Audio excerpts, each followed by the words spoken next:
Hey, how's it going, world? Welcome to A1 Sports Politics with your main man, Kendall Warren, a.k.a. K-Dub. I hope everybody having a good day today, and I hope everybody enjoyed that game last night. If you didn't, I don't know, see how. I don't even care if you're a 49er fan. It was just a great game. It was great football, and that's what we've been looking for on Thursday Night Football. I think that's a Thursday Night Football game, the best game I have seen. They scored the most points since they have started the Thursday Night Football. It was a great game, man. The Rams against the 49ers, we all know that's a divisional rivalry. And, man, just how great was it? Like, I was not expecting this. I just thought it was going to be like a slow game, slow-paced game. You know, both teams playing pretty good defense. Not a high-scoring game. I'm sure I wasn't the only one that was not expecting. Like, come on now. We surprised that these dudes put up 40-some points. You know, the Niners put up 33 points. And, man, like, what a game. And this is what I want to say about the LA Rams. They are coming. That's a team that have a bright future, got young talent, and they coming. We already know that they can always play defense. They always had the defensive players to make plays and stuff like that. It was just offensively. They did not have the tools. Now they do have the tools. They have Todd Gurley. They have they just added Watkins. They have Robert Woods, who played a big game, and Goff, who's really, it's his sophomore year, and then it's his rookie year because we all know he sat out last year. And looking back at last year, this is the only thing I'm saying good about Jeff Fisher, because evidently he was the problem. He was the problem. The head coach a lot of times be the problem in situations when teams are doing bad. But one thing we can thank Jeff Fisher for is sitting out Goff. Goff needed to sit out, even though he was the first-round draft pick, first pick in the first round. It was good for him to sit out, and we can see that the patience that he had for the game. He had patience, and we can tell that he's running the playbook. He's a student to the game, and that whole year off, just watching, that's what he gained from just sitting out and watching the starter play, even though, at the end of the day, he had to swallow some pride and, put his ego to the side. But he played a great game, man. 3 touchdowns. He looked comfortable. He looked like trying to find the chemistry with his receivers, giving Watkins the ball, throwing the ball to Woods. Them dudes had over 100 yards receiving yards. That's big. The biggest game that they done had all season.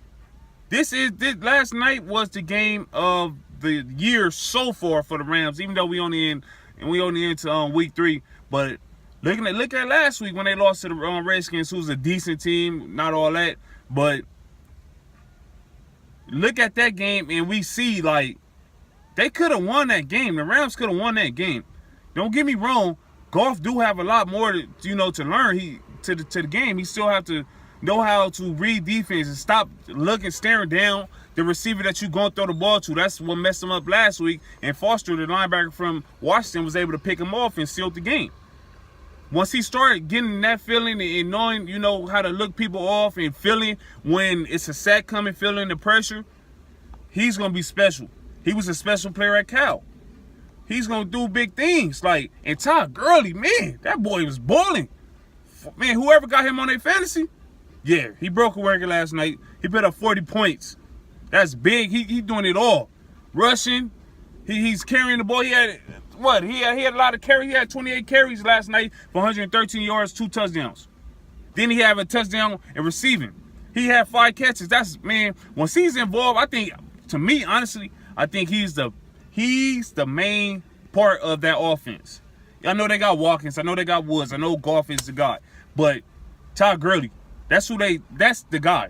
He should be the leader I'm sure he's the leader on offense, but that's the dude that they're gonna follow. They're gonna follow him. Goff, he's still learning, he's still young. Both players are still young. All of them still young. That's what I'm saying. They got potential. The Rams got potential. And it couldn't been a better time than this when we know that for the NFC West. We know that the 49ers, of course, they're not the same team that they used to be. The Seattle Seahawks, they're not the same team that they used to be. The Arizona Cardinals, they're not the same team that they used to be. The Rams is on the come up. They are on the come up. But then even the 49ers, they're on the come up too. I feel like once they find that quarterback that they want, Like Cousins, I think Kirk Cousins will be in San Francisco next year. That's just coming from me first. But once Frisco find that quarterback and put a couple more pieces in there, I think they're gonna be competitive too. I mean, that division right there held it down for a few years straight when the Cardinals, the 49ers, and the Seahawks was going at it. Now the Seahawks always gonna be relevant.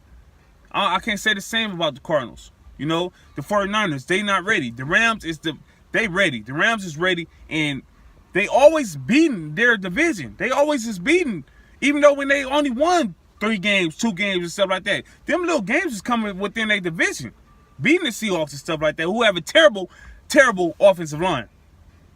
The Seahawks have a terrible offensive line, and look on the other side. Look at the Rams D-line. They probably got the best defensive player in football, Aaron Donald. That boy the truth. He's the truth. So is Quinn, and so is some other dudes they got in there. But I'm saying this, the Rams is coming. The 49ers, like I said, once they get their quarterback established, they will get it done. Hoyer, come on, man. This what I expected from Hoyer. You know, for my boy S. Dot, my A1 brother from a whole nother mother. He's a 49er fan. He was expecting big things out of Hoyer. Like, for real, bro, Hoyer? Come on, man. We know that he's a legit backup quarterback in the league. And he's starting right now. And he the one fucked the game up. He tore the game up, threw a pick on that 2-point conversion. I don't know. He threw a pick on the first play of the game. Almost pick 6. Shit. But, man, we're not surprised at Hoyer. I don't know what my boy S. was thinking that Hoyer was going to come in and he was going to do great things because of Shanahan. No, Kyle Shanahan do not want Hoyer. He's just settling for him right now. That's what, and let me just take the Niners back to the draft. Y'all should have drafted a quarterback. Watson was sitting right there. You know, the dude from North Carolina was sitting right there. They should have went for a quarterback. Why didn't they go for a quarterback? They went, I mean, don't get me wrong. The dude is good that they got from Cal. He's a good player. He was good at Stanford. But he didn't even start last night. I don't know if it's some type of injury, but how is this dude like the 3rd pick in the draft and he not starting? And that's who y'all went with? I feel like the Niners could have drafted better. They could have got a quarterback. And then that would have put them over the hump a little bit. And they could have started moving in that direction. But Hoyer is not the guy. We all know that. We all know that Hoyer is not the guy for y'all. But till then, the Niners is going to be the Niners. And they will probably have like a top 3 pick this upcoming draft. But like I said, the Rams is coming. They got a lot of young talent. Then the NFC West is a toss-up. We all know that the Seahawks will always be relevant. They are going to be good. They're going to always be good. But they not that same team. Getting back to the Super Bowl, I don't think that will happen. But they will be a playoff team. But the Rams, LA Rams, they coming. Great game last night. Great game. Great game for both teams, even though 49ers came up short. But y'all know why, right? Hoyer, he's a bum. Capital B. Yes, he is. Now, if you thought that dude was going to turn this organization around, you must be drunk high and believe in unicorns. S. Dot. That's all I got for y'all, man. The Rams, they going up against the Cowboys next week. And I got them beating them.